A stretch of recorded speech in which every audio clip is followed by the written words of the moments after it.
All right, listen up. Your objective today is a tough one. We're going to conquer one of the most notoriously ambiguous grammar points in the entire Japanese language, rareru. Let's be clear. Your old methods, they've failed you. That confusion ends right now. I'm giving you a new strategy, a new battle plan. All right, take a look here. This is our target for today. Keiki o taberareta. So, what does it mean? Tell me. Does it mean someone was able to eat the cake? Or maybe that the cake was eaten by someone else? Or could it be that some VIP, a person of high status, ate the cake? Go on, analyze the target. Give me your assessment. Hold on. Don't even try to answer. Why? Because you can't. And here's the truth. On its own, that sentence, it's completely meaningless, impossible to decipher. If you're feeling confused right now, listen up. That's not on you. It's a total failure of your previous training. Well, that failure stops right here, right now. Your mission is crystal clear. You are going to conquer rareru once and for all. I'm going to give you the tactical framework you need to succeed where you failed before. All you have to do is stay focused and follow my lead. Understood? All right, let's get into the intel.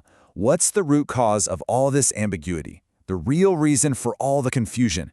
It comes down to a single particle, the object marker, o. Now listen carefully. Whenever you see o paired with a verb ending in rareru, your default assumption must be that all possibilities are on the table. Every single one. Okay, let's break down the intel. Possibility number 1 is what we call kano, or the potential form. You add a little context, like I as the subject, so you get watashi wa keiki o taberareta. And what does that mean? Simple. I was able to eat the cake. Straightforward enough, right? Now for possibility 2, ukemi, the passive voice. Watch what happens when we add an agent, someone doing the action. We get watashi wa ototo ni keiki o taberareta. See that? The meaning just did a complete 180. This translates to, my cake was eaten by my little brother. And there's usually this feeling that it was an inconvenience, you know? The action happened to me. And then there's the third possibility, sonkei, which is the honorific form.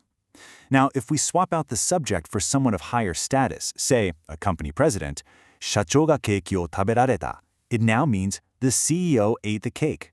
It's just a way of showing respect. So let's recap. You've got 3 identical-looking grammar forms, but 3 completely different meanings. That's the problem we're here to solve. So here's the crucial takeaway. Pay attention. Particles like ni, or having a high-status subject, yeah, they give you clues, but that's all they are.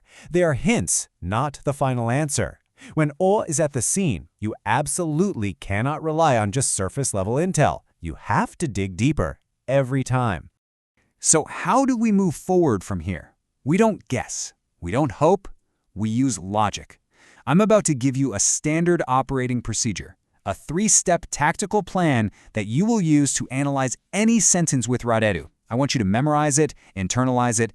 Step 1. 助詞から可能性をすべて出す. That means you list every single potential meaning based on the particles you see. Step 2. 不自然な意味を消す. You're going to eliminate any interpretation that just doesn't make sense, anything that's unnatural or nonsensical. And finally, step 3. 文脈で決める. You use the surrounding context to make the final call. This is your new doctrine. Learn it, live it. All right, that's enough theory. It's time to run a drill. We're going to apply this 3-step plan right now and neutralize the threat. I want your full attention. Okay, our new target is keiki ga taberareru. Let's execute the plan. Step 1. Identify possibilities. The particle here is ga, which points to both potential, kano, and passive, jukemi. Got it? Good. Now step 2. Eliminate the unnatural. So ask yourself, can a cake really be a victim in a passive sentence? I mean, does it suffer from being eaten? Of course not. That interpretation is completely illogical. So we eliminate it, which means the only natural meaning left is kano. The cake can be eaten, or maybe cake is available to eat. Simple. Mission accomplished. Now listen up, because here's a critical variable you need to account for. The verb itself. It completely changes your tactical assessment. Take a look at watashi wa taberareru. In the passive voice, that would mean, I am eaten. Is that a realistic scenario for most of us? Probably not. So we automatically default to the potential form, I can eat. But now watch this. Just change the verb, watashi wa mirareru. I am seen. Is that a common, natural scenario? Absolutely. So in this case, the passive interpretation is completely viable. Your assessment of what's natural has to adapt based on the verb. It's a key piece of intelligence. Okay, time for some advanced intel. You need to understand that the enemy doesn't always show its true colors. You have to be on the lookout for particle camouflage. Observe this transmission. Keeki wa taberareu.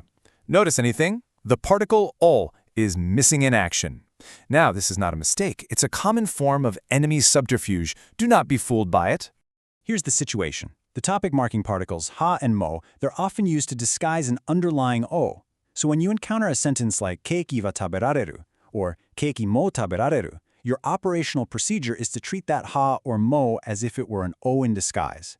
And what does that mean for us? It means all three possibilities, kano, jukimi, and sonke, are right back on the table. You immediately proceed to step 2 of your tactical plan and start eliminating the unnatural options. All right, let's move to the debrief. We've analyzed the enemy's tactics, we've drilled our response. Now it's time to go over the single most important principle of this entire operation. Listen closely. Let's run through a final confirmation of our tactical principles. 1. The particle o is your signal that all 3 meanings are possible. 2. Other particles are just hints, they are not definitive proof. 3. The verb choice is what helps you decide what is a natural interpretation. But the final overriding directive, the one that makes the ultimate decision every single time is bunmyaku, context. You remember that. Context is king. You now have the strategy. You have the tools to dismantle this ambiguity completely. You are no longer a recruit fumbling around with bad intel. Your training on this matter is complete. So this is my final order to you. Go out there, face forward with confidence, and perfectly decipher any sentence you encounter. You have your mission. Now, go execute.